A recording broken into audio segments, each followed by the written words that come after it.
What's good, everybody? Welcome back to JFlow History, and in today's video, we're going to be talking about AP Gov's gerrymandering Supreme Court cases. So without further ado, let's get started.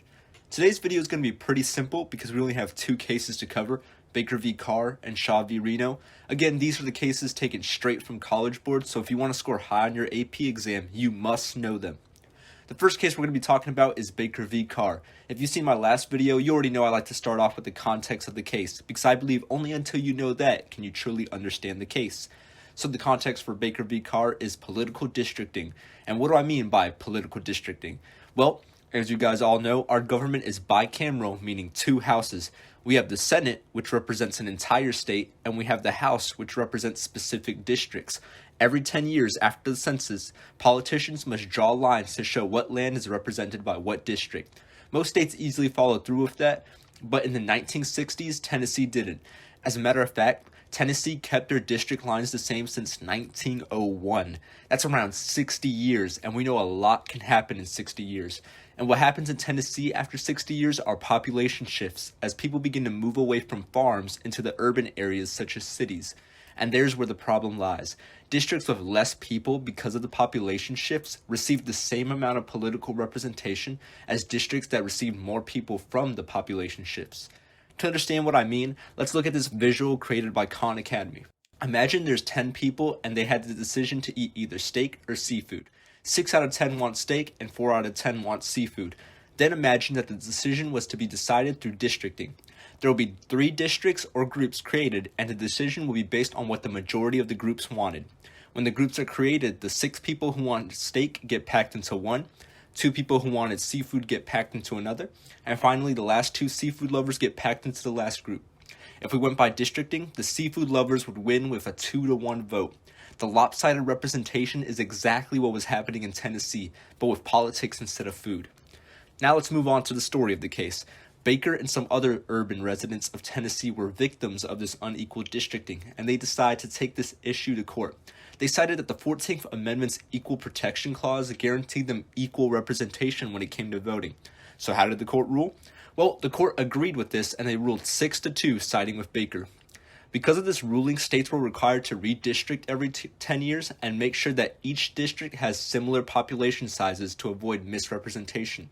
This effect is most memorably remembered as one man, one vote, and this is further upheld for states in the case Reynolds v. Sims a few years later.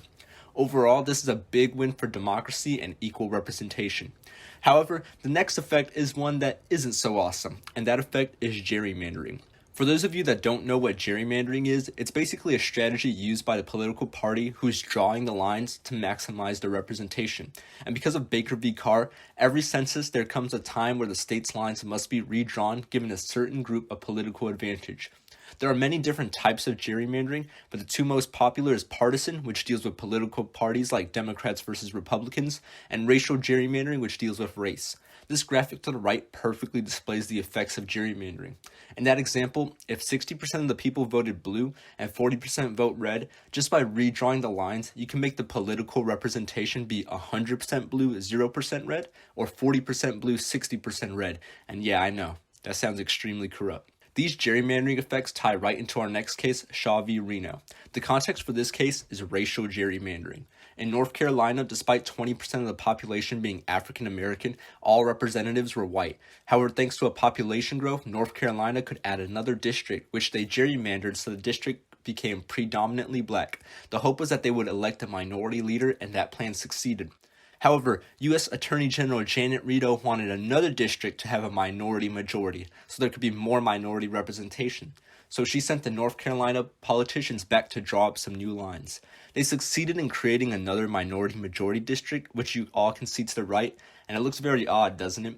That's what happens with gerrymandering. Predictably, this leads to the story of the case, where Shaw and a couple of other residents had a problem with this racial gerrymandering. Just like in the case of Baker v. Carr, they cite the 14th Amendment's Equal Protection Clause by stating that dividing the districts on the basis of race is very similar to racial segregation, especially when you consider the fact that the people in that 12th district weren't really that close together. In a controversial ruling, the court agreed 5-4 in favor of Shaw, making racial gerrymandering illegal. However, the Supreme Court only outlawed racial gerrymandering, meaning that political gerrymandering was still on the table, and that's what we see in today's day and age. If you look at your state's federal districts, you will most likely see political gerrymandering. But anyways, those were all the cases I had for y'all today, so let's do a quick review. We found out that in Baker v. Carr, states were required to redistrict their lines to take into consideration population movements, leading to the phrase, one man, one vote. However, we also know that it led to the political game of gerrymandering, where politicians try to divide the lines for their favor. And of course, the two most popular ways of gerrymandering is racial and political. We also learned that Shaw v. Reno was the case in Tennessee that dealt with racial gerrymandering, and it made it illegal through the Equal Protection Clause of the 14th Amendment. However, political gerrymandering was still A-OK.